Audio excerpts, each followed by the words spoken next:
If you're like us, you've probably seen references to something called Munchausen's by proxy and been curious, without really understanding what it is or how it may affect people. That's why we were excited to hear about the new podcast, Nobody Should Believe Me. The host, novelist Andrea Dunlop, takes an in-depth look at this subject. No one has ever done this before. She talks with people who have been affected by this condition. She even speaks with a perpetrator. We've already listened to the first 2 episodes, and we can tell you that Andrea doesn't dwell on the darkness. She takes great pains not to be gory or exploitative. This show has heart. It focuses on the humanity of everyone involved. And what makes this podcast extra special is that Andrea has a deeply personal connection to this subject. Someone very close to her was investigated for Munchausen by proxy. That gives the show a real emotional punch. When Andrea is listening to people tell stories about how they've been affected by this condition, she is not some uninvolved outsider.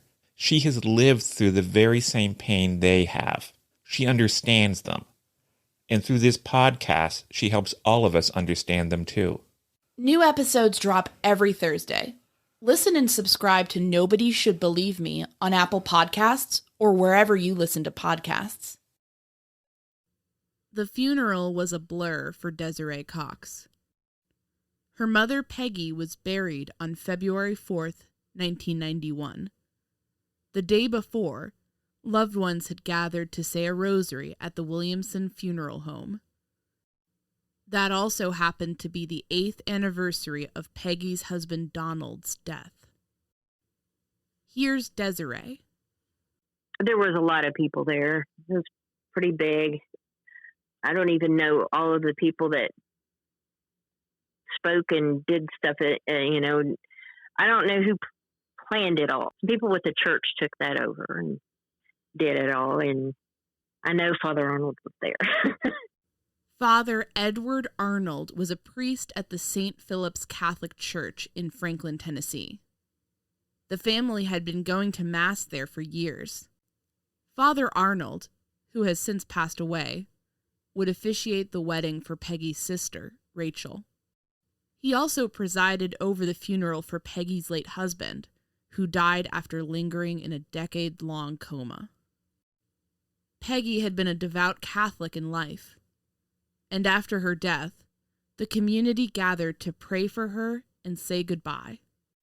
I don't know who all the other people were, and that a lot of people had turned out. But mourners weren't the only ones flocking to the funeral. Police were there too, hunting for suspects. And they had supposedly videotaped the funeral at the grave site they take them back to the grave site or whatever. And but they never saw anybody of interest or whatever in that. So they say. I don't know. I've never seen it. They said they videotaped it. I don't know though, because supposedly the killer always shows back up. So the graveside surveillance turned up nothing, but the police in Franklin, Tennessee, would continue to work Peggy Cox's murder. Unfortunately, all these years later, all that effort has resulted in no arrests or convictions. Peggy Cox and her family remain without justice.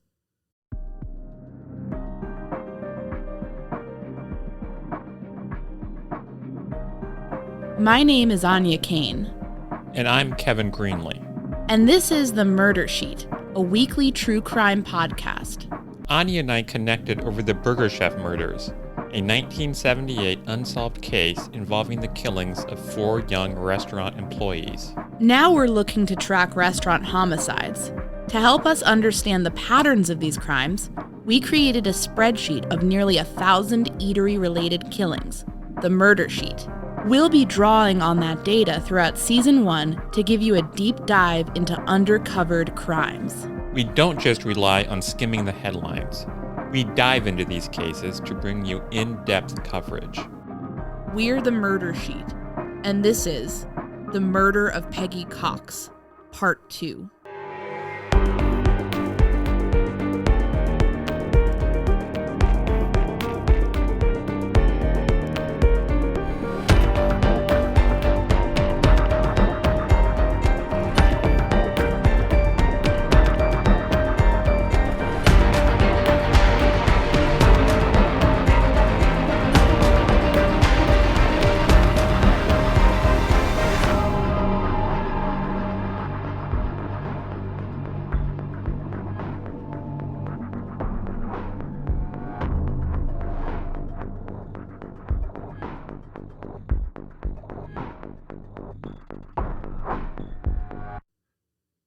Last week, we told you about the murder of Peggy Cox, a fast food employee gunned down at work on February 1st, 1991. If you haven't listened to that episode, we suggest you go back and check it out. But if you have, here's a very quick refresher on the basic facts of the crime. Peggy was a 49-year-old widow and mother of 3 working the drive-thru at a Hardee's in Franklin, Tennessee, just off I-65. That night, around 11:45 p.m., a man ordered a roast beef sandwich. Peggy went to give him change for his order, but instead of accepting it, he shot her through the window, piercing her brainstem. Peggy collapsed in front of Jude, her 20-year-old son, who was also working at the Hardee's. She was rushed to the hospital, where she died. Today, the case remains unsolved. In this week's show, we'll get into the investigation and a few theories that have arisen over the years. We will also discuss the fallout this act of violence had on Peggy's family and the community. First, let's touch base with a journalist who covered this murder from the jump. Jim East is a longtime Tennessee reporter. He snagged a newspaper job right out of high school and started climbing the ladder from there. Jim ended up working for the Tennessean, a daily newspaper based in Nashville, for 24 years. Well, I actually spent most of the time as a general assignment reporter. I liked that better than having a beat because I could do different stuff every day. One day I might be interviewing a superintendent of schools, and the next day standing over a dead body eating a bologna sandwich. Jim got a call about the Hardee's shooting early on. I talked to the cops all the time, and they called me and said, "We got one." I didn't go to the scene. I went to the cop shop, and they told me all about it. Jim set about gathering the facts of the case, as well as the poignant details that bring the awful story to life all these years later. I'm a stickler for details. One of my unwritten signatures is that I put in little details, like the son was fixing the roast beef sandwich that the killer ordered. He was 15 feet away from his mother when he was shot, and he dropped and crawled over to her and held her till help got there. I mean, stuff like that I try to inject humanity into a story. As we told you last week, Franklin, a small city on the edge of Nashville, isn't exactly a high-crime area. There aren't many murders in Franklin, Tennessee. Back then there wasn't, and there still aren't. What's more, the seeming randomness of the Peggy Cox slaying perplexed cops. Initially, they tried to dig into Peggy's life by questioning relatives, seeking a motive for why someone might want her dead. Here's Desiree again. Because they kept saying and wanting to pursue the mad boyfriend scenario, and it's like, dude, she didn't have a boyfriend. We were trying to get her to be more, social and everything. She just hadn't started, she didn't have a secret life or anything. She worked at Hardee's and she went to church, and in between she might go to laundromat every now and then. She didn't really have anything going on. So they didn't have a lot of direction to go in as far as it being anybody that would have known her. There was a few guys, older guys at the time, who were like, "Hey, your mom's kind of cute," but she didn't have any boyfriends. But investigators seemingly didn't find anything to indicate that Peggy was specifically targeted by a person who knew her. Here's Jim again, speaking about his impressions of the investigation. It was unusual, but it was still just another murder. I don't want to diminish the importance of Peggy Cox's life and any of that by saying just another murder. But in the practical terms, from a police standpoint, they investigated it just like they would any other murder. So investigators began running down other angles. Franklin police and the FBI declined the murder sheet's request for interviews about this case. But we were able to piece together once promising leads from talking with Desiree and Jim and by researching contemporary news coverage. According to Jim, a random robbery gone wrong scenario seemed promising early on. Their theory was that somebody got off. It's right at an interstate interchange, a major interstate interchange with I-65. And their theory was that somebody got off at that exit, went through the nearest drive-thru to commit a robbery, got scared and shot when Peggy saw the gun and turned. They shot her and then hit the interstate, and God knows where they are now. And so that was their theory of it. The thing they thought most likely was that somebody pulled off the interstate to rob a place quick and get back on it. The robber went bad. He killed her and hit back on the interstate, north or south, and was long gone. And you have to remember there were no videotapes and stuff like that much like there is now. Apparently, at some point, police told the Cox family that they were looking into a gang of teenagers. Desiree was skeptical of that lead because the teens were black. Witnesses described her mother's killer as a white man. And then there for a while they were like, "Oh, it was these kids in Columbia had something to do with it because they robbed a Hardee's in Columbia." And it's like, well, why would they rob why would high school? Yeah, no, I don't think that was it, or whatever. After all, her mother had been shot so quickly. If robbery had been the motive, the killer would have had to have panicked almost immediately. They didn't get any money or anything, so I don't think, and as far as I know, I don't believe they even asked for any. Columbia is located around 50 minutes to the south of Franklin. We tried to find mention of the Columbia, Tennessee robbery on newspapers.com. We haven't had luck so far, but that doesn't mean much. Not all newspapers are housed on the site, and not every robbery attracts media attention. Interestingly enough, we did locate 2 other Hardee's robberies that occurred in Tennessee in the early 1990s. On June 19, 1994, 4 kids robbed a Hardee's on Highway 69 in Parsons, Tennessee. That's an hour and 40 minutes away from Franklin.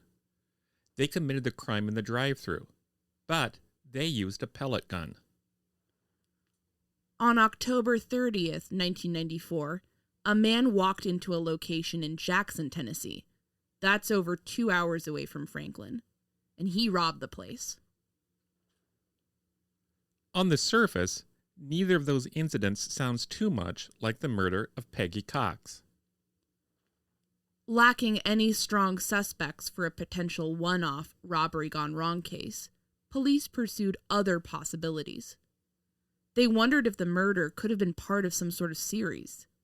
A few years before my mother had been murdered, then at the time, the next exit up on the interstate, which was Moore's Lane, it's not the next anymore because it's grown so, exponentially now. It's like 4 exits up or something. Anyway, there was like a quick sack market there, and a lady had been murdered in there. And about 10 years ago, they figured it out who did it. So we were kind of like, well, maybe they'll figure, because they were thinking maybe that, they were related, but they were able to rule that out, that didn't have anything to do with it. That quick sack case Desiree is referring to was the murder of Patricia Ann Smith. The 32-year-old clerk at the local gas station / convenience store was murdered in a robbery on October 25, 1986. The gunman used a 12-gauge sawed-off shotgun. William Lee Tollett pled guilty to that crime in 1995. Then, in 1997, someone began a campaign of terror against fast food workers in the area. And then there was all those other fast food murders in Nashville and Clarksville by that weird dude. I haven't forgot his name. She's talking, of course, about Paul Dennis Reed. We'll probably end up doing a whole episode on him at some point. Reed killed 7 people, all fast food workers. He went to prison and died in 2013. They tried to associate her with them, and there was nothing. No, it didn't. Yeah, didn't have anything to do with that. So we really don't know that it wasn't, being that it was on the interstate, that it wasn't somebody who just. But from what they were saying, just from the description of the car and rumors from what other people were saying, that's why they were, had come back here the past, 10 years or so, thinking it was maybe something to do with somebody that worked there or something. That's correct. Police at one point suspected that the slaying could have been a tragic case of mistaken identity. For the record, this is also the theory that Desiree finds the most compelling.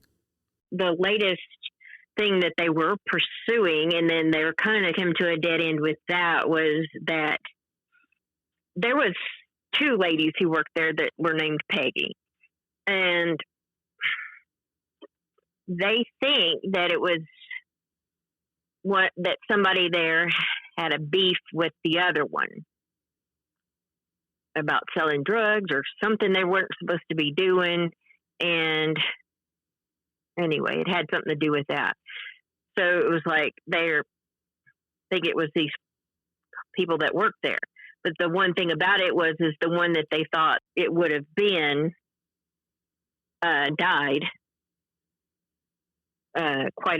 like 20 years ago or something. So that just kind of shot that, you might be on the right path, but who knows, because, they're not around anymore. Franklin police even brought the case to one group that's particularly famous in true crime circles. They actually took it to the Vidocq Society thing, and they were, they gave them some ideas to go back and work on, but they didn't really get that far or with it or anything. That name may sound familiar to all those of you who follow true crime. The Vidocq Society is a club made up of homicide investigators, criminal profilers, forensic scientists, prosecutors, and other individuals with an expertise in cold case murders. They sometimes consult with investigators about long unsolved cases. The lack of theories about who did this isn't necessarily surprising, considering what police had to work with. After shooting Peggy through the drive-thru window, the killer sped off north on I-65. He drove a compact car, a late-model white Chevrolet Impala car that was sighted in the area at the time of the murder was tracked down, and the driver was, presumably, cleared. There was also a blue or gray Nissan Sentra-type car that investigators were searching for. Police even resorted to releasing a sketch of a possible witness, a white man with a narrow face and close-cropped hair. He was apparently located across the street at the time, servicing his rather distinctive vehicle. It was a gold compact car with a black or dark blue personalized front license plate reading Lisa or Liz. That's Lisa or Liz. He is not a suspect in the shooting, but we want to find out if he saw anything we need to know. Then Franklin Police Chief Fred Wisdom told Jim back in 1991. That there was that angle about the possible witness across the street at the Shell station and all that never really panned out. There was a car over there getting gas, apparently, at that Shell station, and that's the driver of that car was pumping his gas, and, who knows whether he saw anything or not. I mean, it was a long shot, but it was one of the only shots they had. Desiree filled us in on what people saw from the other businesses across the street from the Hardees. There's a gas station which was closed, but there was the Waffle House beside it. And it being Friday night, and at the time in Franklin, there was not much else to do. There was a lot of people at the Waffle House, but no one could really. And so there were several people at the Hardees at the time, but it had.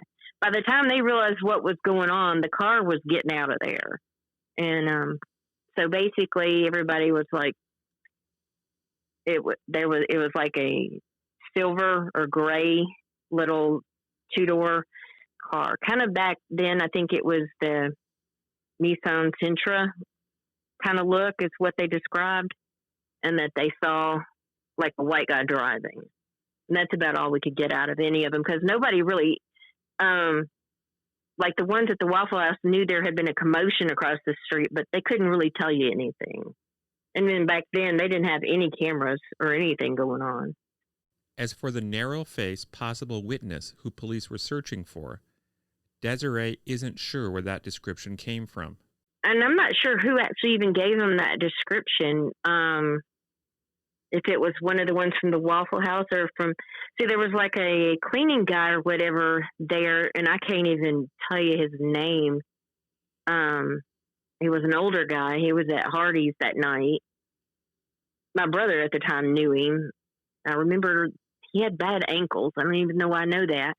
But he was there, and I don't know if he was able to give him that any of the description or not. That I don't know. The case remained open. All investigators were left with was an indistinct voice over an intercom and a few sightings of a compact car. There's no DNA. There's no sketch of the suspect. Just a cowardly slaying and a phantom vanished in the night. Circa 2014, Franklin police made a major push in the media to elicit leads. Desiree said that bumper stickers seeking information were distributed, and a billboard about the case went up. Police even set up a website, www.catchpeggie'skiller.com. Whether or not that attracted any movement is unclear, but the case is still unsolved. Detective Darren Barnes, who worked the case for a long time, retired in 2019. www.catchpeggie'skiller.com now leads to an error page. Once it looked like it was going to be unsolvable, it really drove them nuts, and probably still does, although the cops that worked the case, the lead cops on it, are retired now. And this eats at their ass. It drives them crazy. They wanted to find this guy or woman or whoever the shooter was. Meanwhile, the Cox family was left to deal with the sudden, violent loss of their mother. And that trauma was inflicted on not just Peggy's children, but her entire family. I had some little cousins who found out while they were... My aunt and uncle were trying to figure out how to explain it to them. They watched it on the news while they were in the other room.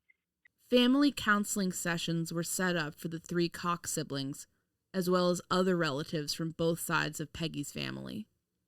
I mean, it's an ongoing thing as far as dealing with it. So, going to counseling just doesn't really fix anything. It sort of helps you deal with some of it. Desiree herself has continued to seek out therapy. She said her counselor has helped her view her trauma in a new way, to define herself as a survivor. I just never had thought of it that way, because I didn't it's like, oh, well, my mother's the victim, but, I was victimized too, technically, so, but I never thought of it that way, so it's a lot to think about. And of course, it wasn't just the Cox family that was affected by the murder. The surrounding community has also had to deal with the pain of Peggy's death and the lack of resolution in her case. People look at what it does to us, but it traumatized a lot of people. One of the girls I went to high school with, her husband was he was on one of the law enforcement. I don't know if he was with the county or anyway, he was working that night and was down there. Or ended up, I think they called everybody on earth that night. And I didn't know to one of our later reunions that he had actually been there. It affected him quite a great deal, which I did not know that. But yeah. I guess too, she was only 49 and she had kids and that they knew, a lot of them knew us. So I guess too that had a lot to do with it. Yeah. Well, yeah, it's just the fact it affects way more than, I guess people take into consideration when, they're just going to do this and, whatever. The ripple effect it has on everybody that, not, from the family and the friends to just the people responding that, Desiree told us that she is sometimes worried that the killer would turn out to be a member of that community, someone she actually knew. You'd like to know what happened, but then again, you have to go through that, once you find out who did it, like if it's somebody you knew or something, then there's that whole scenario you have to deal with.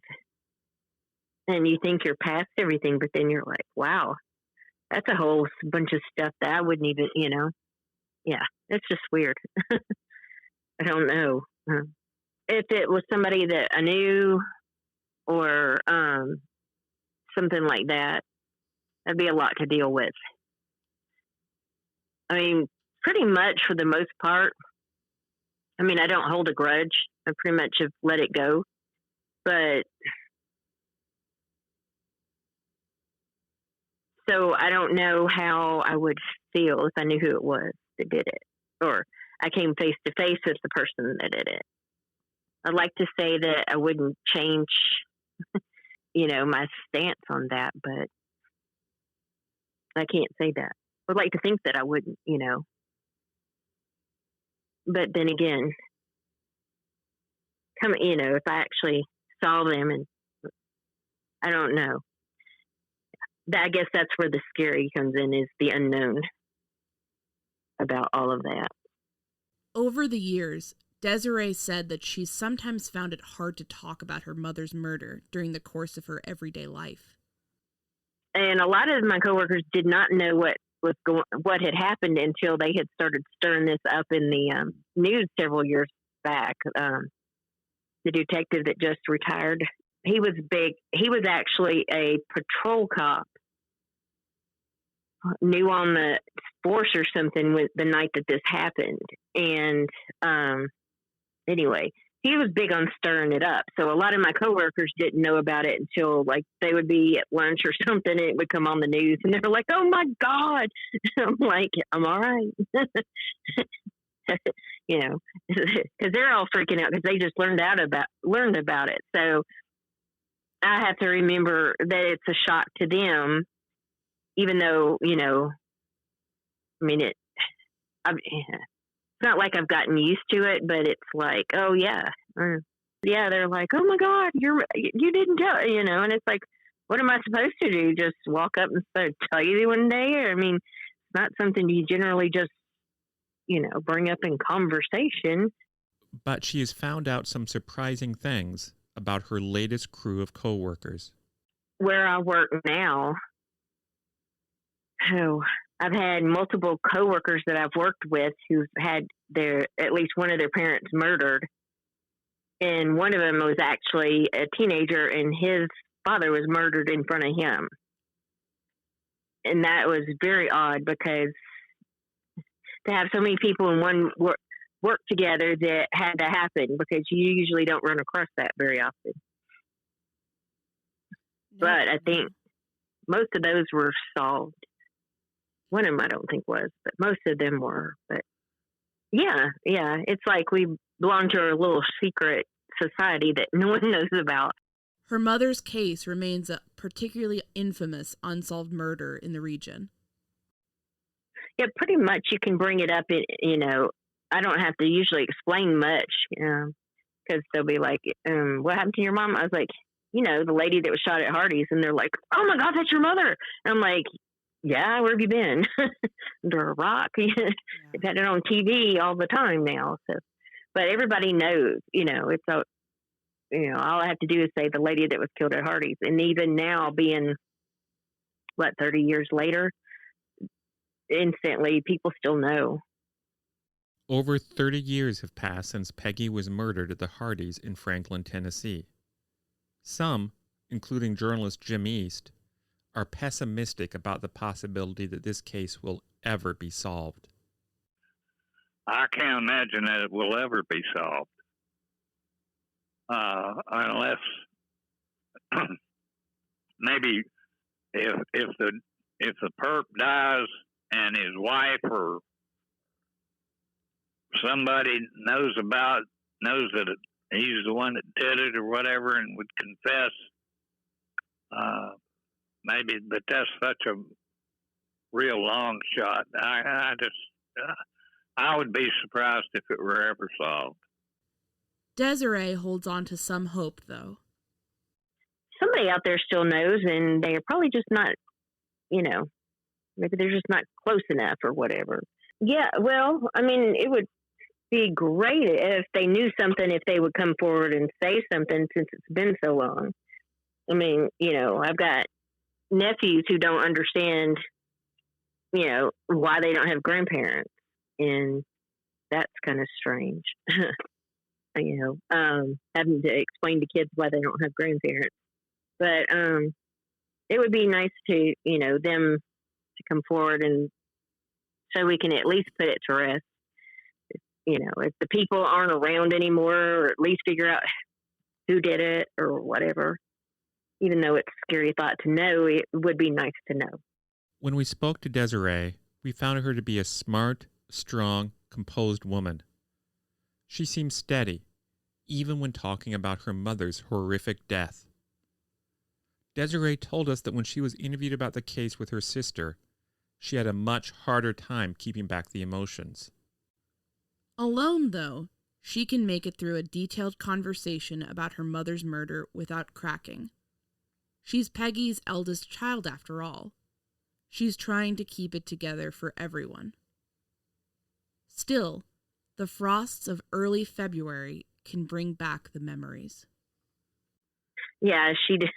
Yeah, hers was the first. Her birthday's the first. She died on the 1st. And then my dad had died on the February 3rd. So, yeah, the first few days of February are just not really cool. They're not too bad, though. And it'd be strange things. It's like, I mean, it was 1991 when she died. So, and I mean, like one day I was sitting there and I was like, grabbed my cell phone. I was like, I need to call my mom. And then I was like, what the heck? Why are you going to call your mother? You can't call your mother. You forget. It's weird. Please, if you have any information on Peggy Cox's murder, call the Franklin PD tip line at 615-550-8404 or text 615-FPD along with your tip to 847-411. There is a $25,000 reward in this case. Special thanks to Desiree and Jim for speaking with us for the show. Thanks to Lieutenant Charles Warner as well. Our condolences to everyone who knew and loved Peggy Cox. For this episode, we relied on reporting from the Tennessean and the Williamson Herald. I first heard about the case through the YouTube account Heavy Case Files, which published an interesting video about fast food homicides that I'll link to. Thanks for listening to this episode of The Murder Sheet. As always, thanks to Kevin Tyler Greenlee, who composed the music for The Murder Sheet, and who you can find on the web at kevintg.com. To keep up with the latest on the Murder Sheet, please make sure to follow us on Instagram and Twitter at Murder Sheet, and on Facebook at MSheet Podcast, or by searching Murder Sheet. If you enjoy listening to the Murder Sheet, please leave us a 5-star review to help us gain more exposure. And send tips, suggestions, and feedback to murdersheet@gmail.com. Thanks so much for listening.